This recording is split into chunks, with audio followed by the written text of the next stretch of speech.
Best health packages up to 80% discount. Tirumala Diagnostics. Hi welcome to our channel. ఈరోజు మనతో పాటు ఉన్నారు ప్రముఖ జ్యోతిష్య వాస్తు పండితులు, జ్యోతిష్య వాస్తు శిక్షణ నిపుణులు శ్రీ దింటకుర్తి మురళీకృష్ణ గారు. అదేవిధంగా మహాగౌరి అమ్మవారి ఉపాసకులు వీరు. నమస్కారం గురువు గారు. నమస్తే నాన్న. హరి ఓం శివం.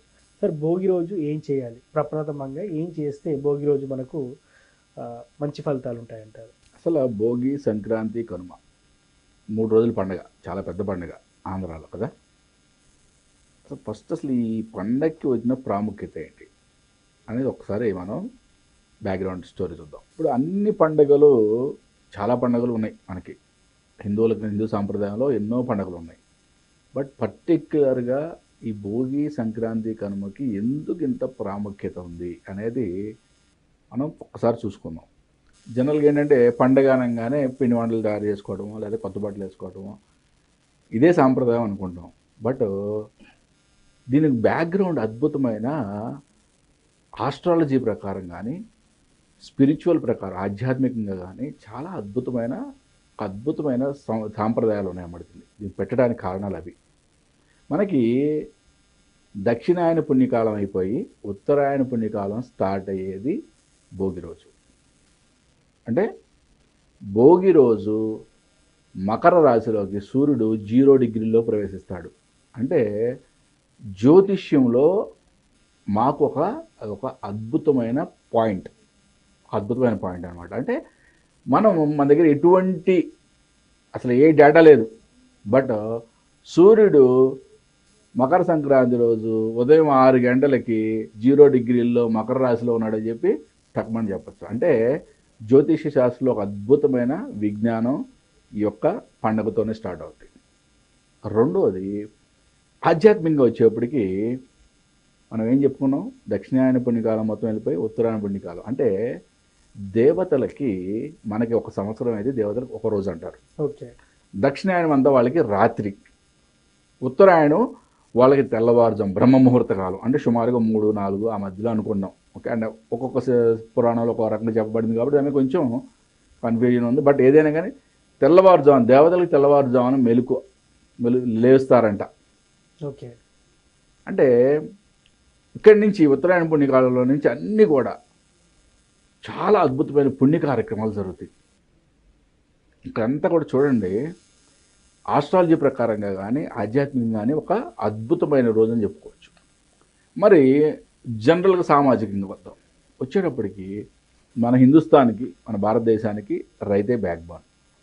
రైతు ఇవ్వాలంటే 3 పంటలు, ఒక్కొక్క చోట 4 పంటలు కూడా వేస్తున్నారు. కానీ జనరల్గా ఏంటంటే 1 పంట 2 పంటలు ఉండే భూముల్లో మొత్తం పూర్తిగా కోతలు అన్నీ, నూర్పిళ్ళు అన్నీ అయిపోయి పంట చేతికొచ్చే టైం కరెక్ట్గా ఈ జనవరి మాసం.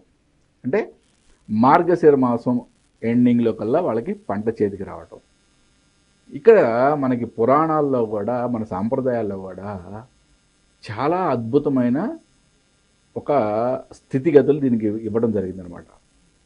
ఫస్ట్ భోగి రోజు, భోగి అంటే భోగాన్ని అనుభవించడం, మళ్ళీ భోగి పీడ తొలగించుకోవడం కూడా. అంటే భోగి పీడ అంటాం అన్నమాట.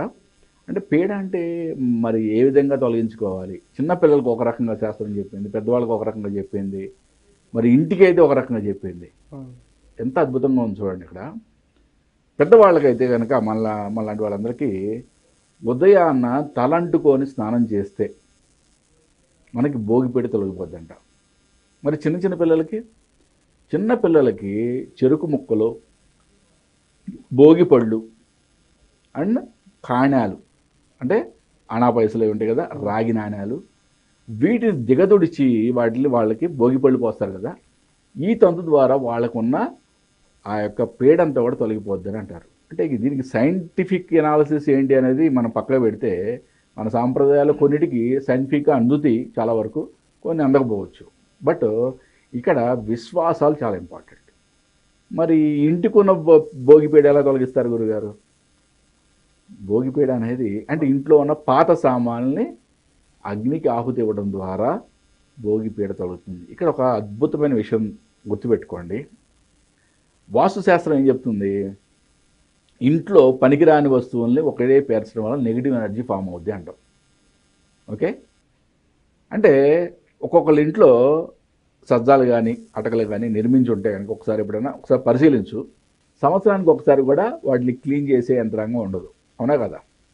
నువ్వు ఎంతమంది ఒక 100 ఇళ్ళు నువ్వు ఒకసారి చెక్ చేయి, అటకలు సజ్జాలు ఉన్న ఇళ్లలో ఒకసారి చెక్ చేయి, 10% మంది ఉంటారేమో నీట్గా క్లీన్ చేసుకునేవాళ్ళు. మిగతా వాళ్ళంతా కూడా వాటిలో అసలు మళ్ళీ టచ్ చేసేదే ఉండదు.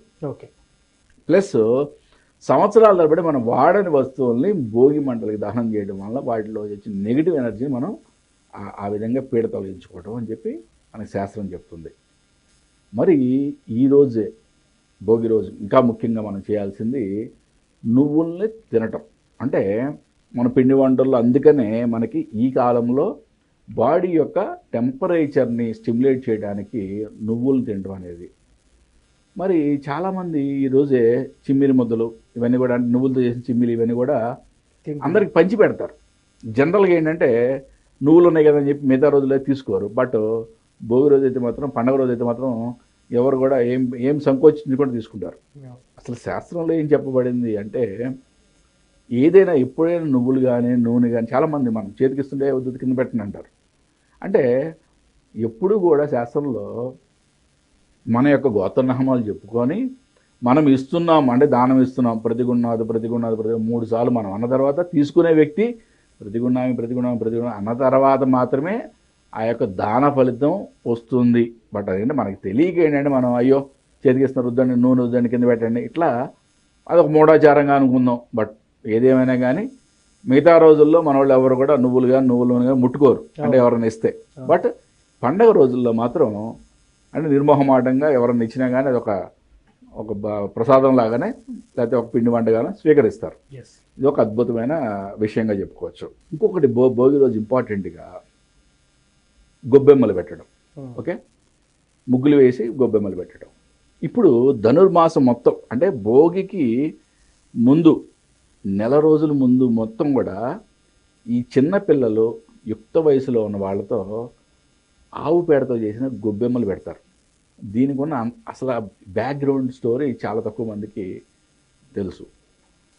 అంటే ఆవు పేడ అంటే లక్ష్మీ స్వరూపం. ఇప్పుడు ఇన్ని 84 లక్షల జీవరాశులు ఉన్నాయి. ఏ జీవరాశి యొక్క మలమైనా సరే అసలు ఎవరన్నా ముట్టుకోవడానికి, టచ్ చేయడానికి ఎవరైనా సాహసిస్తాడా? లేదు. రెండోది, దుర్గంధభూయిష్టంగా లేదంటూ ఏదైనా ఉంటుందా? కానీ ఆవు పేడ మాత్రమే దుర్గంధం లేకుండా ఓకే పూజకి ఉపయోగపడే విధంగా ఉంటుంది. దీనికి ఒక స్టోరీ కూడా ఉంది.